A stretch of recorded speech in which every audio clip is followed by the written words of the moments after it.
Love Your Kitchen, Design in the Heart of the Home, proudly sponsored by Blum, the podcast where we explore the art of crafting your dream kitchen. I'm your host, Faye Newman, a freelance kitchen designer with a passion for creating spaces that truly reflect the heart of the home. Hello and welcome to another episode of the Love Your Kitchen podcast. As ever, thank you very much for joining me. So today's episode is going to be all about tiles, as you can see from the lovely backdrop if you're watching. I'm delighted to be filming from the beautiful clay and rock showroom here in Fulham today with the lovely Jamie, who is the showroom store manager essentially, aren't you? So you've got lots of amazing insights to share with us, which I'm super excited to go into. Just to give you a little bit more of a background on Clay and Rock and the company, and they're renowned throughout the industry for their unwavering sort of quality, extensive expertise, no pressure, and truly vast collection of tiles available, and that's both wall tiles, flooring, so it's perfect to sort of have this conversation and just cover all bases regarding tiles for you, just to see, again, what's available, different material choices, and then, so that by the end of the conversation, hopefully you are, we've answered all of your questions regarding tiles for you. So Jamie, could you start by telling us a little bit about sort of the heritage behind the brand Clay and Rock, please? Yeah, so we're part of the Original Style group. So we're the retail arm of Original Style. So we've got full access to Original Style's back catalogue and everything they make as manufacturers based in Exeter. And then in between that, we source what we need from various different countries, various different suppliers to sort of curate and complete that collection. So we've got tiles for any occasion, pretty much. Original Style started with fireplace tiles originally. So it was a fireplace manufacturer, and then went, we should be telling the tiles as well, and started doing the tiles. Got rid of the fireplace bit and kept the tiles. I think that's what they were more into. Yeah, for sure. And then so we really focus on more, I suppose our niche would be more the heritage, Victorian tiles, Victorian floor tiles, all of those traditional finishes and fixings, but then expands to just solution-driven tiles essentially. But because we come at it from a manufacturer's point of view rather than just a supplier's point of view, I'd say we're more solution-driven across the board rather than just, we've got this. Yeah, you can cover all bases. Yeah, which is and great. cover it with expertise rather than Yeah, that makes sense. And then what's the sort of philosophy behind Clay and Rock then? Because you've mentioned sort of across your platforms that it's, quality in everything. So can you talk to us a little bit more about that ethos? Yeah, I'd say that comes across best in a couple of key ranges. So in our living range, which is here, which is our tile, and then our artworks range. Particularly in the artworks range, we do all of everything to finish it off completely well. So normally you'd get like a dado and a trim and all of the tiles, but we do all the external, internal corners. Okay. A right-handed and a left-handed skirting to like really finish it off exactly and precise and in a really satisfying way. Yeah. And that sort of quality runs through all of our work. Like we designed the tile that's behind us, the palm house.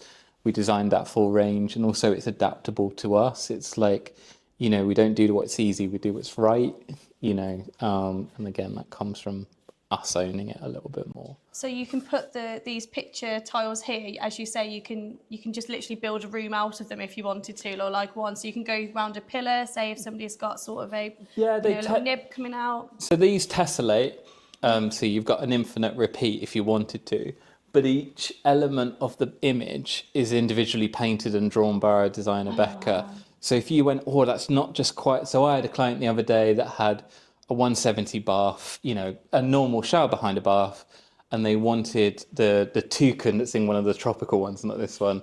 That it was in just the wrong place. So she was like, "Could you edit it a bit for us?" Can you move my toucan? Yeah. Could I have a toucan and add a parrot? Of course, we'll add a parrot for you.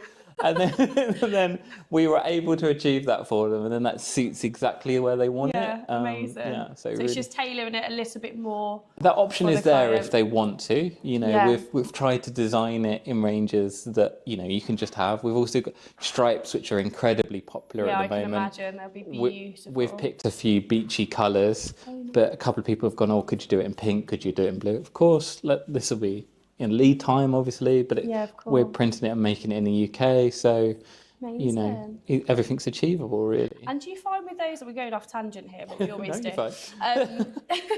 Do you find they have like a feature wall of that and then have like Yeah, different so finishes elsewhere? Because I imagine this is more relatable for bathrooms as opposed to kitchens. yeah, although we do have a collection of like decorative tiles that have been designed just for a kitchen. Oh, okay. But it tends to be like it's outlook on life, I suppose, which you'll hear me say that a lot. But it's trying to find where you want that feature to come from. That could come from anything. That could come from the paint color. Yeah. Could come from the handles. You might want to go the tiles a bit neutral and have wallpaper be the feature. Or you might want to have like, we want it practical and workable. More in a bathroom, more in a kitchen. Let's go for that feature. Okay. We've got a wood effect paneling, Oh, like nice. like the ribbed Acoustic paneling panaging, almost, which I really like that behind the Yeah. kitchen and looks really seamless. Yeah. It depends. I always say it's what you want to focus on and find that first, rather than, but it tends to be the feature, not all around the room. Yeah, It tends to just be, be. does it work? And actually, no, for me, it doesn't work in all rooms. Yeah. Sometimes you can be like, particularly in just shower rooms, it might not be the feature wall you want it to be.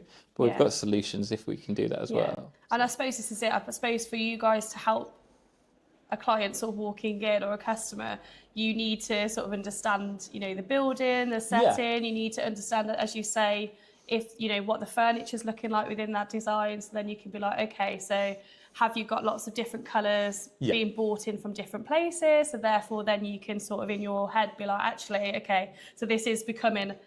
This would be great if everything's quite neutral, quite layered. You could bring out a pop of colour in the wall tiles if needed, and likelihood with the floor if they're zoning in a particular way. I can imagine that's like the thought process that you have behind it. Yeah, it's just trying to find, where you want that pop or where you want that start. And it's just, I often say it's like the Chanel quote, which I'm going to quote terribly, which is I like... love that you've got a Chanel quote for us. Thanks for bringing that to the show. is take off the last thing you put on. Okay. So like often we end up putting like, I really like brass, or I really like this, or I really like that. And it's like, oh no, just that's a bit too much. Just one thing, take the earrings off, take this off. So, Makes sense. Yeah. You've taken your earrings off. Oh, yeah, I know, totally. I love that so much.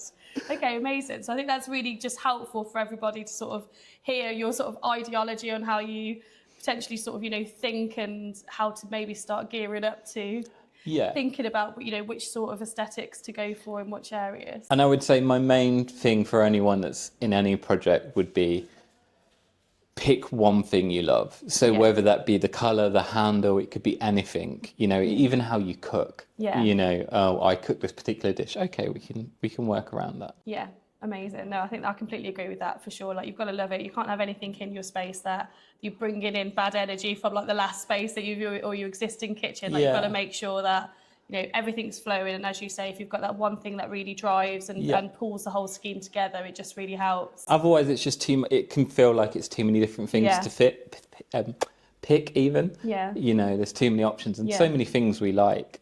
Yeah. And unless you layer it well from a maximalism perspective, it works beautifully. Because I can imagine this would be considered as quite a bold, statement, and actually it works, beautifully sort of with the flooring and the setting that we've got here. It's all those mix of materials working together and layering that up. Yeah, for sure. It's really important to know thyself for what kind of person you are. Yeah, for sure. And go, okay, I'm that. Well, this is it actually, because I suppose tiles are a really great asset to bring in that personality. They're almost like the cushions of a kitchen, aren't they? Really, exactly. Yeah, because they're the sort of the after sections. Maybe not flooring, because obviously that needs to be thought about beforehand. But in terms of they're more of a aesthetical value. I would say more so for wall tiles and things, to bring in that energy and to bring in that really. Beautiful statement. Yeah, and I think it's one of those things that people have a bit more of a relationship with either love or hate in like, or often I can't have a metro tile because my mum's had metro and I just can't do it anymore. And you're like, okay, cool, you know, or yeah, okay, yeah, it feels too utilitarian to me. And then some people are really attracted to that, and it's like, you know, we've all got that relationship with tiles where when you're doing a kitchen. And you're particularly going for that, like you want to be led a little bit more, I suppose, because you're not making a kitchen every day. Yeah, 100%. Like we always have, like, I know what we don't want. So I had a lady that I spoke to the other day. She's like, I could tell you everything that I don't want in my kitchen. I can't tell you what I do want, because that's obviously what we're for. You know, as a kitchen designer, that's what I'll guide her through and help her with. But it's so true. Like, and as you say, I suppose tiles are quite a...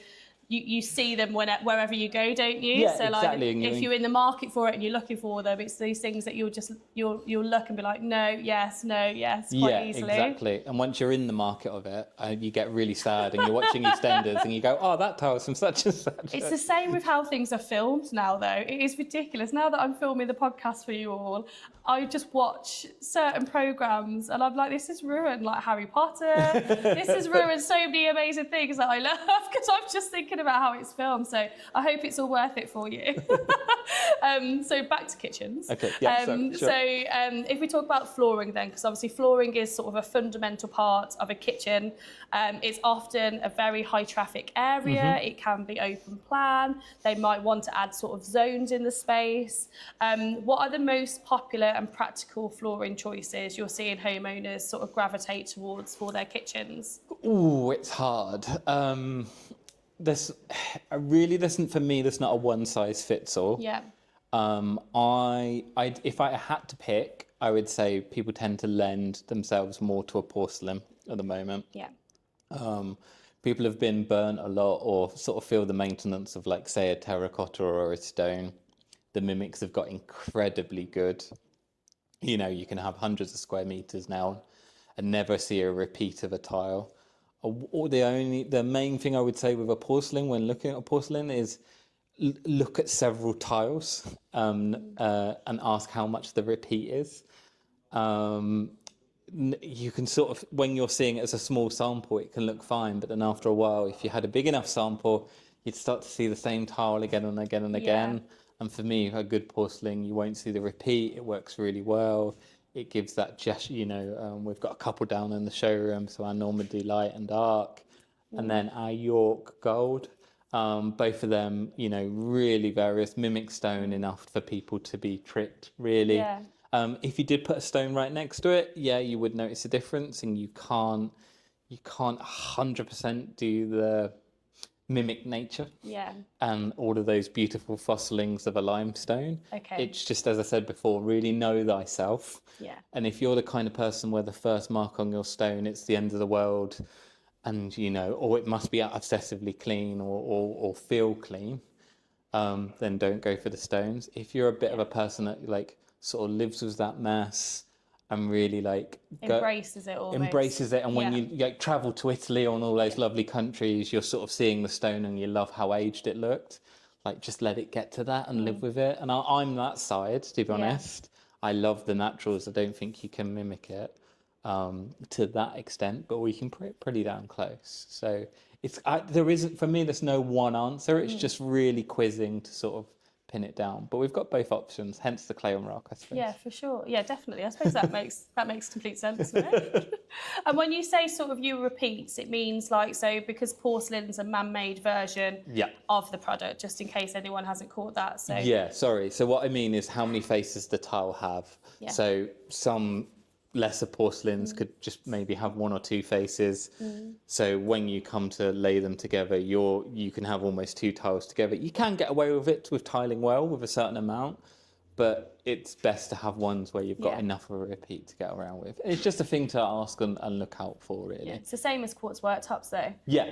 Like, you can't go off a sample sort of this size for like a 3 metre worktop. Yeah, and to be honest, it's the same with the stone as well. It's just really look into it, see enough of a depth, ask for a variation, look at all the photos. Yeah. And there's no wrong answer. A one with low repeats is absolutely fine. It's No, of just course. know about it. And often that's the price difference, but that doesn't visually come across to what you're looking at. Yeah. It's the same as taps or anything really in the interiors industry, Yeah. is that you can't see the cartridge in the tap to how well it's made.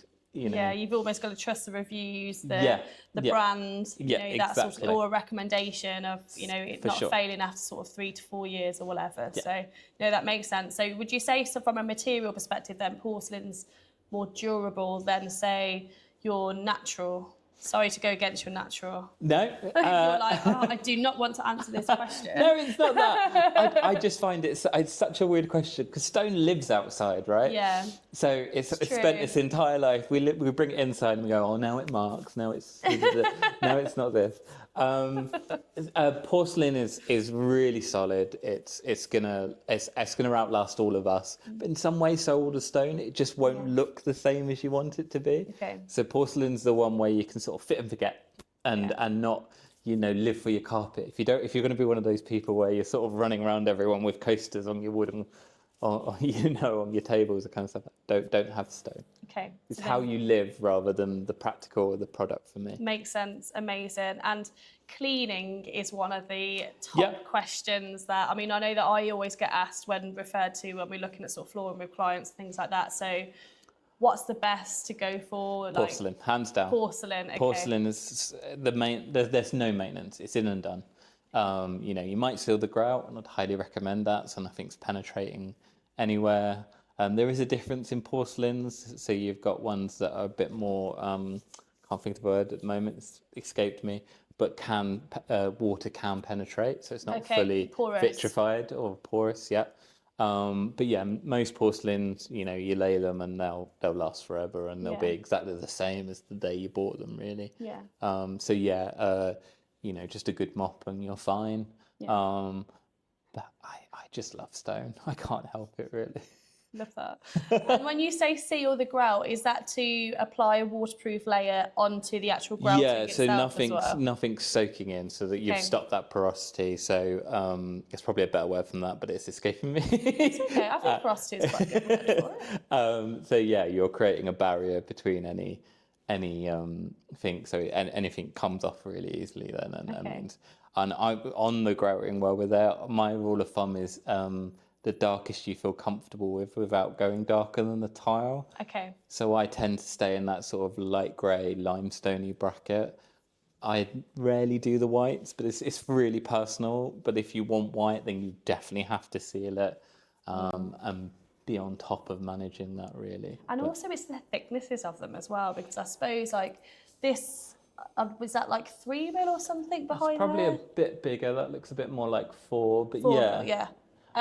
So I suppose some clients prefer to have no grout lines or as small as possible. Like, I've got clients before that have been so like, Faye, I can't see the grout. Yeah, I don't want grout. I don't want grout. I'm like, unfortunately, grout is there for a practical reason. Yeah, for most of the tiles, you can start from 3 mil. Some of our wall tiles, more handmade tiles, you need a bit of a thicker grout just because of the undulation of the tile or how it's finished. But then that's more the look you're going for.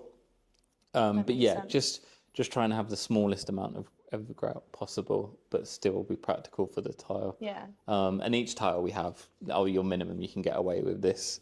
I don't know whether you can see it here. We're on a tumbled limestone, and because of the tumbled, it needs a bigger grout joint, but it looks more aged. Yeah. Because it's got the sort of wavery edge. So obviously, that's probably not the right word, but that's the wavered edge. So therefore, you've got to obviously allow for that in the because that edge has been grouting itself. softened, but then it looks more like a church floor, an aged floor, and looks like it's been down a lot longer. Yeah, it's true actually. You know, a lot of people come in and go, "Oh, what's better, large tiles or small tiles?" Or I'm worried about the grout. I just tend to say the grout should be the background feature, and you're buying tiles, not grout. Grout is a practical answer. You know, there are coloured answers out there where you could do that. I'm a bit safe, and I'm not a bit safe. I would say I just like it to keep it neutral. You've bought the tile, Like you want the earthy, tile, like, the tile to sing, and you know keep it your natural tones, really. No, that makes sense. No, for sure. And then talking about actual sizes then. So what sizes of flooring is available? Well, lots. So, Yeah, try and define it for us. Yeah, I will do. So you've got our Victorian floor tiles, which are really popular. They're more of your pattern floor tiles, that more heritage look. They start from 10 centimetres to 5 centimetres up, but that's more of a pattern. Your common sizes are sort of 30 centimetres up, really. Yeah. And then, most common size is 60, 60, 60, Yeah. 90, your largest sizes.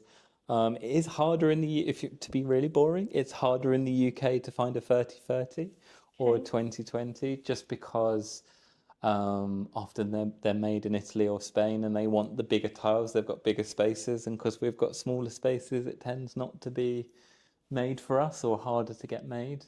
So the smaller tiles are for bigger spaces? Yeah, well, the more that the manufacturers don't make those, because they commonly make bigger sizes, so it's harder to find smaller format tiles. Fair. So you probably have to buy them in from... Yeah, which we can do, we can source, supplier. and we can totally do. It's just because they're making it and we're such a small part of the market. There's not many around. I'll tell you what, one of my favourite places to visit is Porto. Have you ever been? Yeah. Honestly, the tiles there, but I suppose those would be 30-30 on all the buildings. So they actually clad all of their exterior of the buildings out of tiles, and that's to insulate it, isn't it? To make it cool. I can't remember, to be honest. I think, I might just be completely making this up. So if there's anybody listening that actually knows what they're talking about this subject that I've just sounded like I know what I'm talking about, that'd be great. But I thought, my logic was that obviously it keeps the buildings cool. Yeah. I'd go along with that as well, But honestly, the colours and the layering of like lots of different tiles. If you've never been, or at least drop it on Google and just see what it looks like it's just beautiful. But those are the small. That's the reason why I'm talking about this. Is those are the smaller ones, like they tend to be small. We have a few 30. We have loads of 30 by 30s in sort of the patterns, and loads of patterns that we do and make in our showroom. But it tends to be 60, 60, 90, 90. Some of the stones we're sitting on a 40 by 40 checkerboard. But large. Tends to be larger, even going up to more common. You can't see it, but in front of us are these large porcelain slabs where you more or less have two slabs, and that's your shower or your bathroom. So that's where it's negating the need for grout, and then taking that out. Everyone's hating on grout, aren't they? Yeah, forever. poor grout. But again, it's because you want to see the tile and want to see that, and the technology is getting there where you can have these large slabs and look and mimic really well. So, do you think there's more of a trend with the larger slabs now, and do you think that might be something that it goes back to sort of the more natural?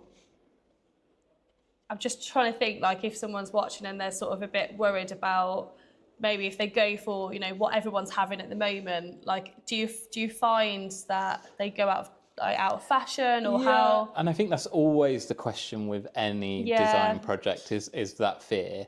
I would just go with what you love. I'm so happy you've said that. When I started in the industry, which is a little while ago now, it was all magnolia, and it was all doing houses to sell and flip, and which is less. You're still around, but less so now. Now, because people are treating them more like homes. People are adding their own personality for it. I just think if you do something well and it's designed properly, it's timeless, regardless of how it looks. Design it for you. By the time you've worried about, but what if we move, and what about that person is going to rip it out anyway, 9 times out of 10. I hope they don't. I hope they keep it and they like it. But don't live your life for the next person, live your life for you. Preach. We should just stay there, shouldn't we? That was amazing. What a great answer. But it's so true. I say this with kitchens though, like when a certain trend comes out and someone's like, but this is really popular, like if it's like a handleless or something like that, and it's like, if you don't absolutely love the look of that and the feel, the function, there's no point in going for it, because as you say, like it's unless it's like a budget requirement, or if there's something logical that it makes sense to you that you're having to go for it, then fine. But if it's just a case of you want to make sure it's in fashion, or you want to, as you say, like if you're moving out of a kitchen in sort of 3 to 4 years time or whatever, you've got to you're still buying it, you're still putting your money down on the table and putting time into creating this beautiful space. You've got to make sure that and just make sure it works for you, you 100%. know. Sorry to cut you off there. And I think the main one for me to say on that was, don't do the opposite of that. So don't go, oh, this is really on trend, I want to put this in. When it's not you. Just really, I know I said it before, know thyself. And like, you know, I'm really into this, I really like this. If everything's handleless, I hate handleless. I love touching a handle. Really good, spend on your handles, treat yourself to anything you're touching. Anything you're touching, you want to go, oh, that's satisfying in the hand. And then like, you know, spend on those sort of things. And just like go, oh, I like this. 100%. No, I completely agree with that. So I'm glad that topic's come up.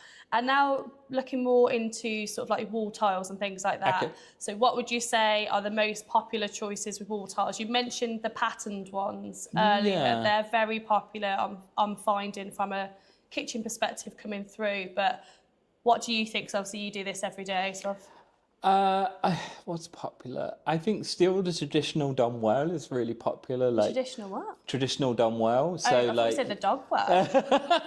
we're creating tiles here in the internet. Like, what is that? No, so the traditional done well. So like your simple metro tiles. A lot of our tiles are it boggles my mind, but they're still in inches. So we do them in traditional sizes. So it's 13 by 13, and then half that. I can't remember that. So 6 by. Oh God, I bet you want the converter all the time. I'm still not in that club properly enough. I don't think I ever will be. I'm like, what is it in centimeters? So like traditional tiles, that's kind of what everyone asks for still. But yeah, you are seeing people being like, you know, being bolder, adding that pattern.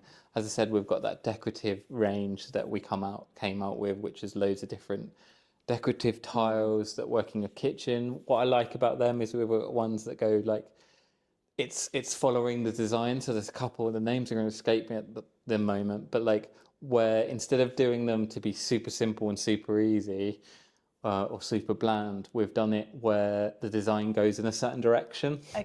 So it sort of follows the design properly. Like, you know, what's right for the tile or the look that we're trying to achieve.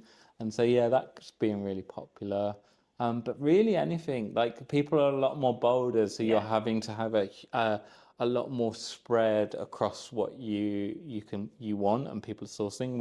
We try and, you know, keep on top of that. But also the beauty is that we've got loads of partners. Again, we're the maker. So if someone goes, oh, can I have this and have that in a white? We've had recently for their kitchen, they wanted to match a colour.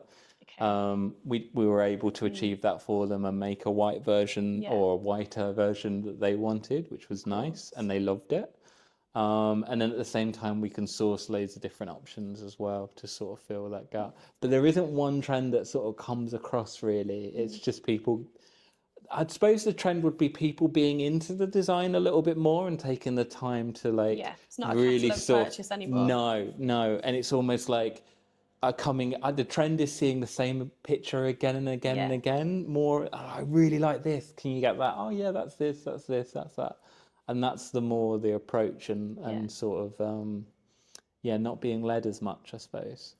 What's your favourite wall tiles? Obviously, we've mentioned the material choice that you like, but what would be your go-to? I really like the Artworks range, which is like the traditional sort of colour range. In a way, are those the bottle green ones as you walk in? I can see. As soon as I said that, I thought that's where we were going to lead to this. They do a lovely pink, so which is in that range, variety of colours, traditional colours.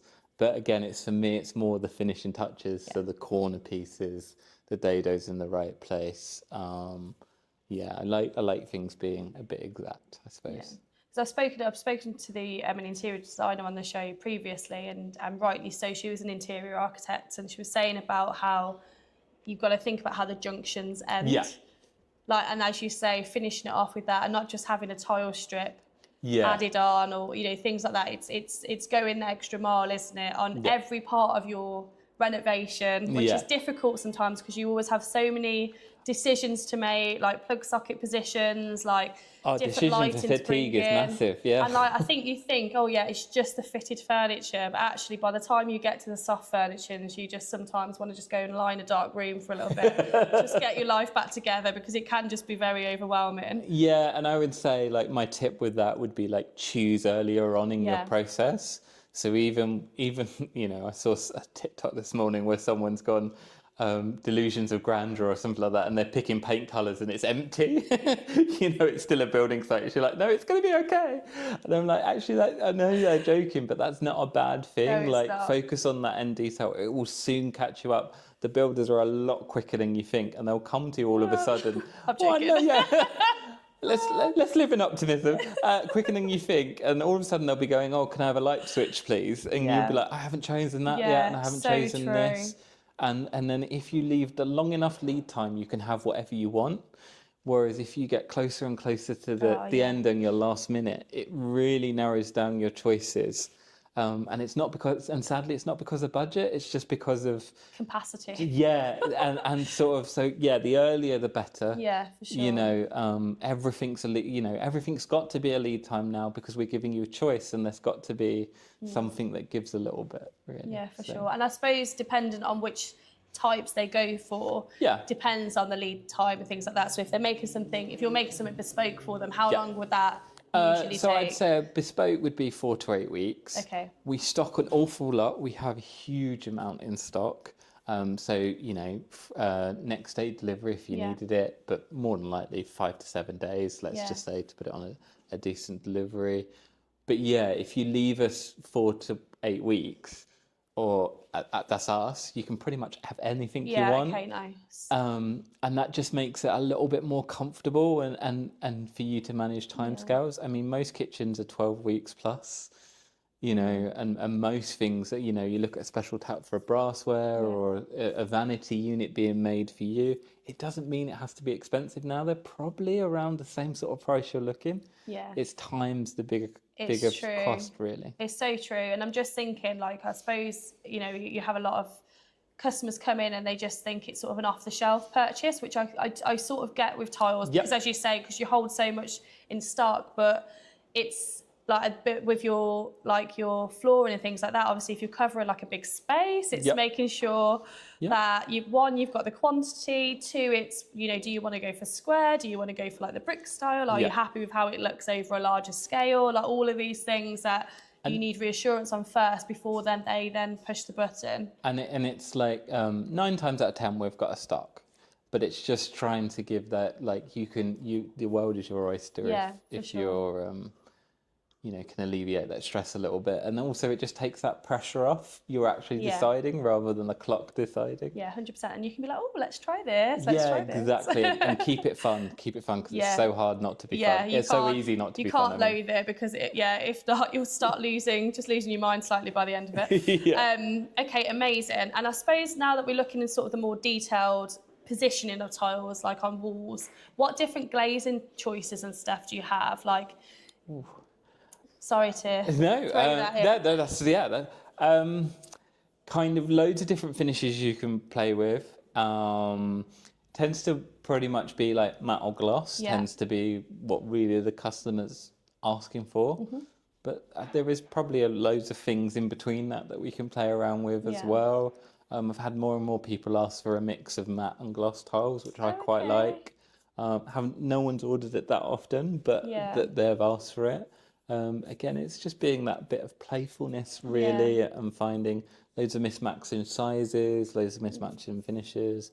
But yeah, often it's like, is that a matte or a gloss? Tends to be. And are there any sort of more practical ones? So I could imagine like a gloss floor is just, you're going to see some marks and things. I would say there's other things to come into that, really. So it tends to be, particularly for the floor, it's polished or matte.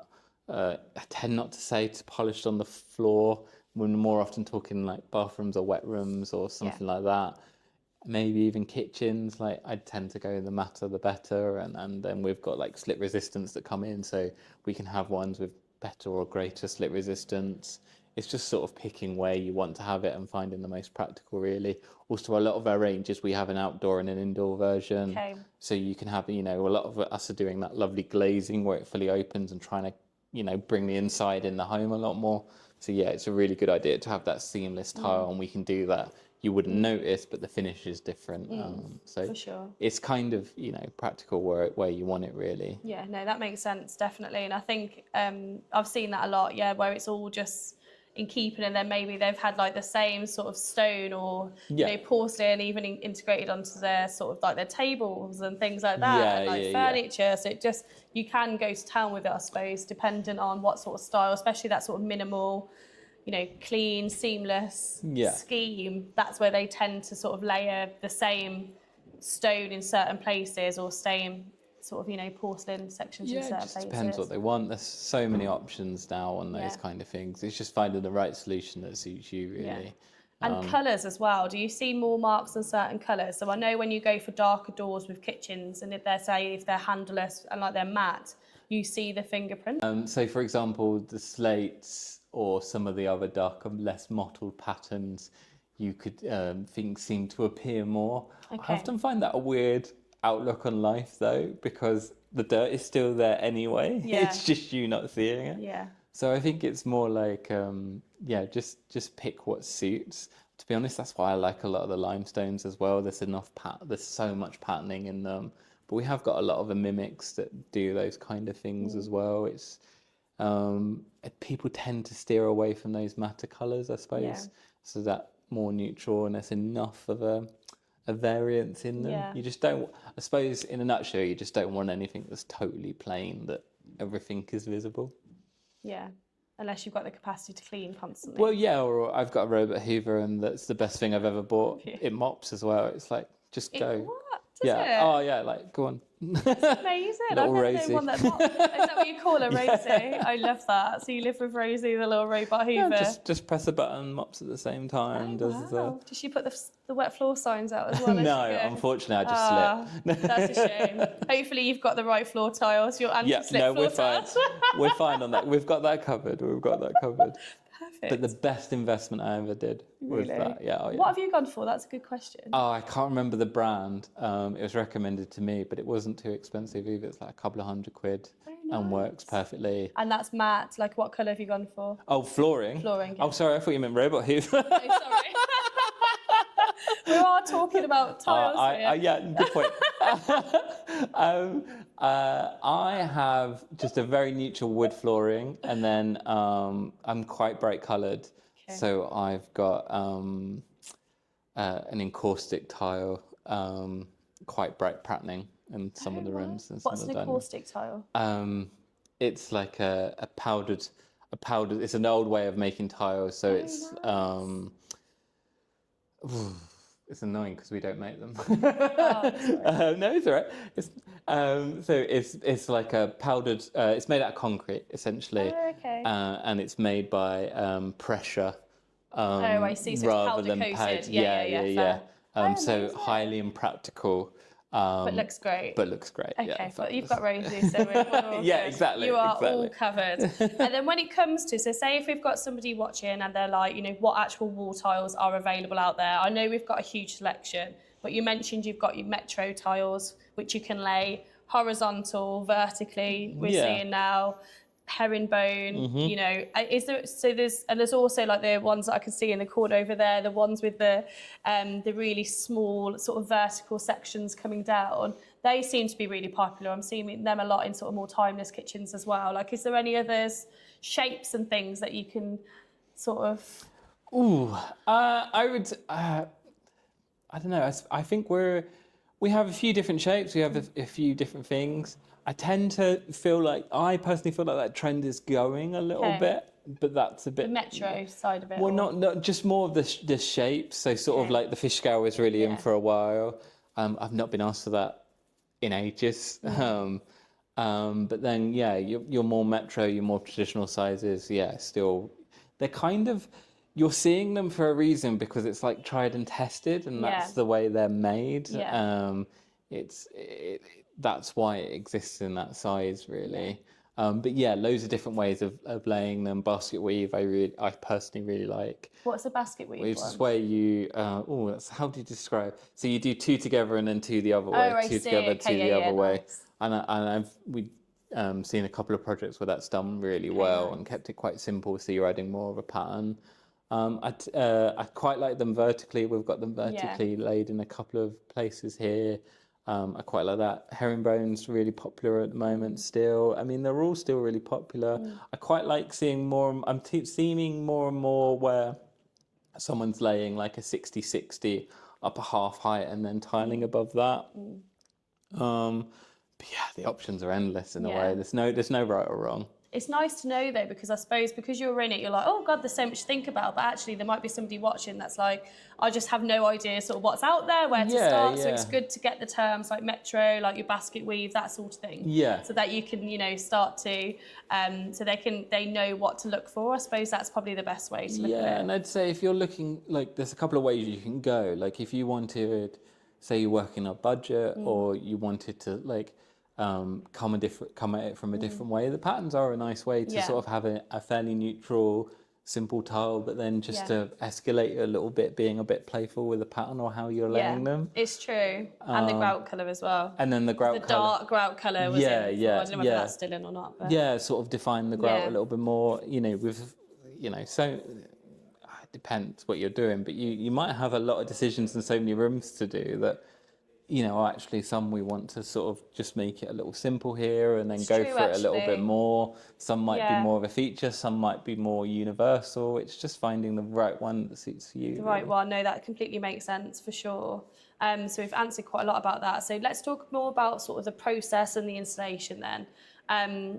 So where would you suggest clients start? Because as you said, there's so much available now in regards to, not just in this showroom, but the different types available, material choices, matte or glass, where would you say is the best place to start? When they're planning a project, I don't know. It depends on how big the project is, I would suppose. I would say, going way back, I would say, start with your budget, start with your planning. I'd start with what's fun. Yeah. Once you've got that down a bit more and a bit more concrete, and you definitely want to do it, and you know what you want to achieve, then start speaking to an architect if you need to. Start speaking to your builder. Start looking at product. But just start there, kind of thing. I think when it comes down to the practical choices, always have your tiles before you book your builder. Often I find that people are ordering the tiles and then they've booked their builder and then they're trying to get their tiles to meet that or their product to meet that. That can often be hard. I can totally understand that because they're waiting for a builder and there's so many projects and they're so busy all the time. Just wait and be patient and wait for a builder. Don't do that clock. One of my best tips is always move into any property. A lot of people feel like they need to do the property to move in. I totally disagree unless there's something mission critical that needs to change. I would live in the property 3 to 6 months at least. Live with it, learn about it, and then plan your project from there. You'll know where you want that light switch when you walk in the room and it's not there where you want it. And you'd know your loves and hates. You don't know that until you move in and you'd feel like you'd want to do it again. You just do. I've been there, done that. I get it. And I understand why clients do want to do it the other way because you want it all nice and things like that. But you can just go on holiday and let everybody. I found it so much where clients have just gone on holiday during the horrible stages of their fit and then they come back and then, they're nearly there. They're only buying takeaways maybe for 1 week. And then it's, you can slowly get back to life from there. But I think it's just plan and really plan it out and also allow that plan not to be rigid. It's one of those things where you're not going to know what you could have won going with someone else or doing something else. Like, it's just pick it and then sort of live with that choice and sort of go along, and you'll get a fabulous result at the end. My mate, I would just look earlier than later. That'd be your the main top tip. earlier the better. Yeah, for sure. Before you've even booked the project, like get excited and start picking paint colours or things you like, and I bet you're a nightmare when you start a renovation. You started it about 3 years prior. Oh yeah, no, yeah. You're like, we're doing this in this room. I've designed a house that I don't even own yet. I love that. In regards to the actual sort of like process for tiles then, so you've said about the overall sort of project, like to think earlier and things like that, but when it comes to obviously going floor to floor, wall to wall with like your floor tiles and stuff, obviously they need to know that after they've laid the screed down, and if they're putting in sort of underfloor heating and things like that, obviously those need to be ordered at that stage, don't they? And then it's really helpful if you're doing it early enough, is to be able to tell everyone what you're going to pick on order it, so you can go if you're pouring the screeds, or if you're pouring that, or if you're planning your underfloor heating and your levels. And we're all trying to get the doors as flush as possible now and have it as seamless. If you just go, it's going to be this tile, your architect or your builders or whoever you're working with can plan backwards then. So it's just so much easier if just everything is known. That makes sense. And you can achieve a lot better finish then. And that would be my main one, really. I suppose it could even potentially negate the need for like a skirting board and things if you're going for that really minimal look as well. Like once because you know where that wall needs to come down, and then you've got your tile going into that, and as you say, that flush look going all the way through from the outside in sort of vibe you mentioned. It's where your thresholds might start and where you can really plan those finishing touches to be exact rather than cover a sin. It's true. And you just get a 10 times better finish, really. But that's my main. And can you lay any tile over underfloor heating? Yes. It's a bit like, that's why tiles are better than wood. You heard it. And I'm putting it out there. When it comes down to underfloor heating, for me personally, it's any tile, stone or porcelain, terracotta as well. It's kind of your outlook on life, because porcelain's a bit thinner. And stone and terracotta tend to be 20 mil. Yes, they will heat up less, but they'll hold the heat slower even, but they will hold that heat longer. Whereas a porcelain will radiate that heat quicker. Also, you've got taking the chill off the tiles or being your full heating. Those are two different ways, water and electric. But any tile, pretty much, that's only a caveat because I don't know 100% that, but this tile can't be used, can be used over underfloor heating. So, we've got the wood effects. They're really good. They mimic really well. That technology is there. I would always go that route rather than the wood, personally. For sure. And there's nothing worse, is there, than walking on just a non-underheated floor. Is that the right word? Non-underheated floor in socks. And then it's just like the coldest thing ever. Like, that's horrible in the mornings when you're making your cup of tea. Like, we used to have it at home, and I was like, oh, this is awful. I mean,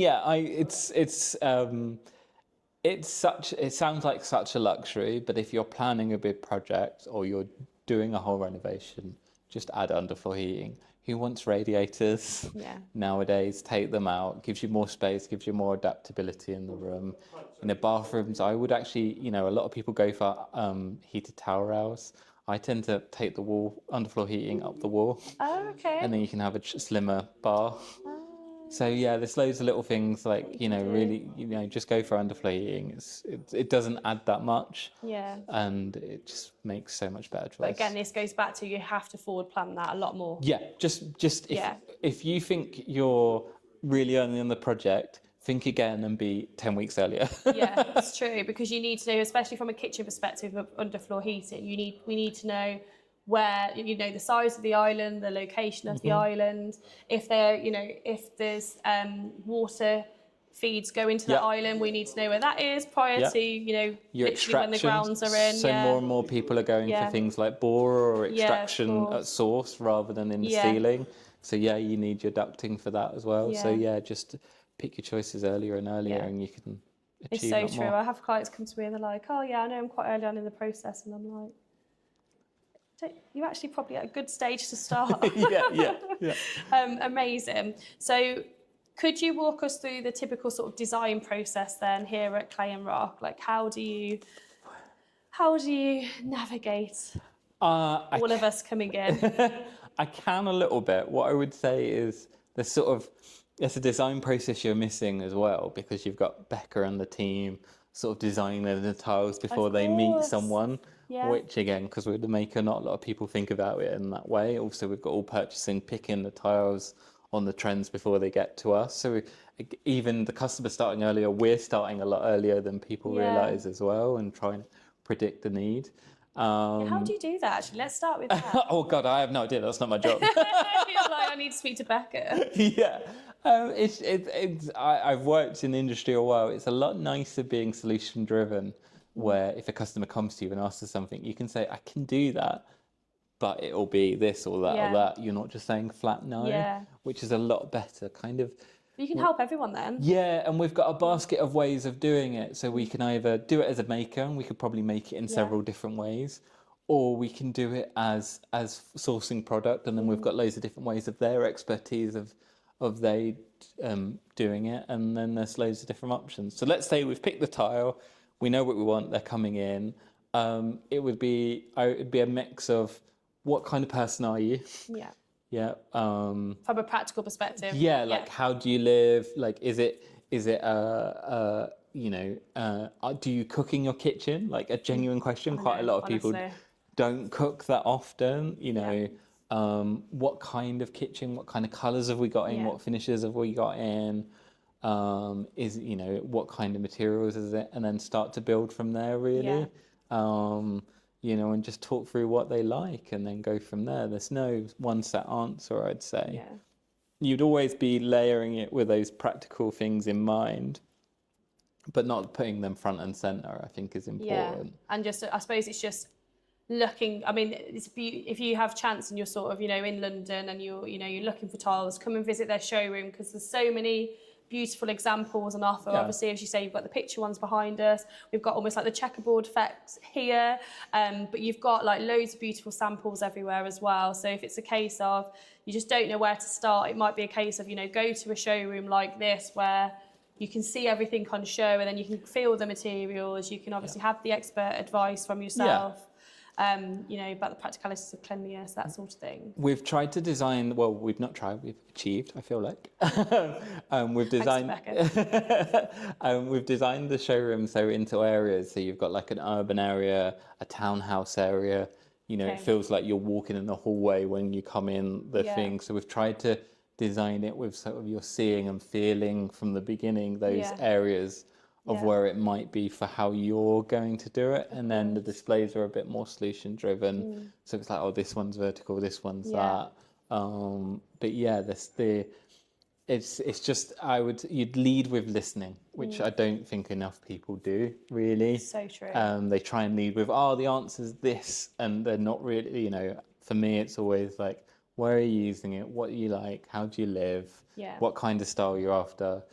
What would be how would you feel if it was absolutely the best room it's ever done? Why are you doing the work? Not many people ask that as well. It's true. And oddly enough, people come in.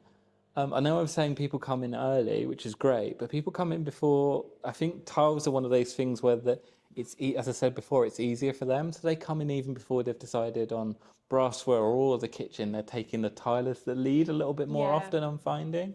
So it's like, it could be this, this, and this. Pick up a colour from it. That's probably why as well. Like because I always find like when you're looking at your worktops, everyone's looking at worktops flooring together, but the same category. Then obviously if you're going walls as well, because then that defines the sort of tones for your your finishings. Yeah. So like your sockets, your handles, as you mentioned, and that lighting. can just follow on from one to the other.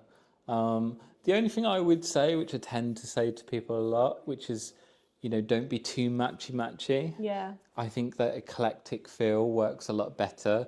Like we always forget that the worktop is going to be quite away from the flooring, and there's going to be a whole kitchen unit in between this, and you don't know how much space it might be this. So it's like, they have to work together, but I think like trying to go, or is it the same way, or is it Yeah. exactly the same? Like, don't do. If anything, Yeah. you want to go the other way and see. I think it is have going that more like contrast. that though now. Yeah. Like I think when I was first in the industry, it was all, everything has to match, specifically, and it's good to be aware of it. Yeah. So like if you go for a brass, maybe you could match or like combine a few sort of different tones within that. Exactly. So therefore, it's not like exactly the same brass, and then being like, oh my god, the tap doesn't match this. And But I don't know about you, but I had a time where everyone was like, is it going to be the same brass though? Yeah, And I'm like, yeah. it doesn't need to be the same brass, does it? Yeah, Brass is true. brass. Like, No, 100%. Yeah. like it's nice having those mixing things Yeah. together and that mix of material. No, definitely. I completely agree. So that's answered lots on sort of the process, the installation, that sort of thing. Looking ahead then, are there any new collections and product developments that are entering the world of flooring and wall tiles? Ooh, yes. What? Are you allowed to say? Or I don't know. It just kind of stumbled me a little bit. We'll be doing more in the living range for sure, because it's ours and they're doing it particularly well. We've just launched quite a few new collections in the living. So we've launched Stripes, the Palm House. It's not called Stripes, but it is Stripes.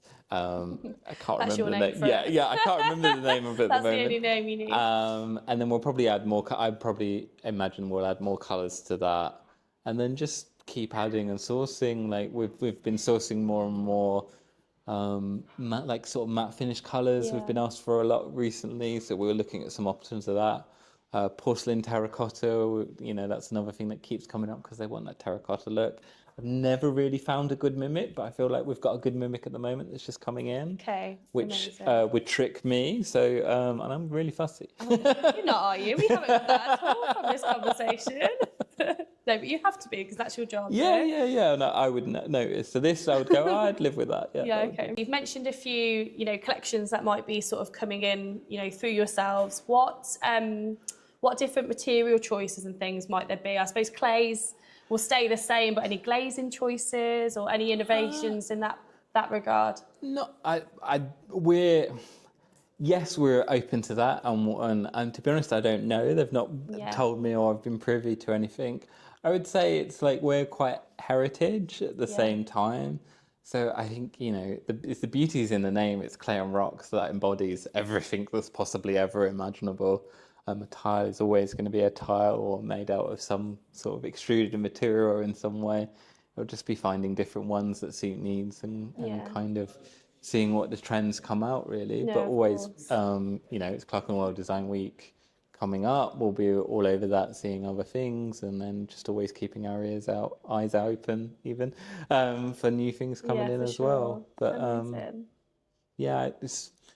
I can't think of anything. It's difficult to say, I suppose. Yeah, I think it's harder with tiles. I think it's like, stone is the stone. It's only, it's how you polish it or how you finish it off. I think the more antique-y looks are coming in a little bit more, and sort of, things as if they've been there a while. But yeah, trends, like there's too many trends to follow, I suppose. And which is why we always say, as you said beautifully earlier, to just go with what you love. Yeah. 100%. I could not sort of, say that better, because it's such a true factor. Like, it's such an interesting way of incorporating personality in the space, if we mentioned, like colour, texture, pattern. Yeah. As you said, even if you go for a neutral colour, so it's really important that whatever you choose, that you're absolutely loving, and, you're sort of maybe layering. It could be your first point of call, and then you're layering your kitchen sort of around that. That happens. It's almost like, as we've mentioned, like a cushion or a nice painting where you drew out all the beautiful colours and tones from that. If you find a beautiful tiles collection that you like, that could be that first point of call, and then sort of build the rest of the scheme from there. Absolutely. Yeah. Amazing. So finally then, for somebody that feels very inspired by our conversation today, I don't know if it will be for Rosie or for the tiles, what's the best way of them getting in touch with you? Just come in the showroom is the best way. We're on King's Road, so a brand new lovely showroom, as you can hear upstairs maybe. They're doing lots more to it as we speak. London at clayandrock.com. clarenrock.co.uk is the email. Yeah. Clarenrock.co.uk is the website. Have a look, just come in. We've got so many showrooms around the country. Yeah. Happy to help. Amazing. Well, thank you so much for coming on the show. I've loved our conversation today. No I problem hope at you've all. enjoyed it as well. Yeah, I have. Okay, good. Thank you. Thank you for having me. You're welcome. Thank you for taking the time to watch this video today. If you have liked what we have spoken about, why not like and subscribe to this YouTube channel. Also, what you can do is click on the notification bell to keep yourself notified of all the new content to come.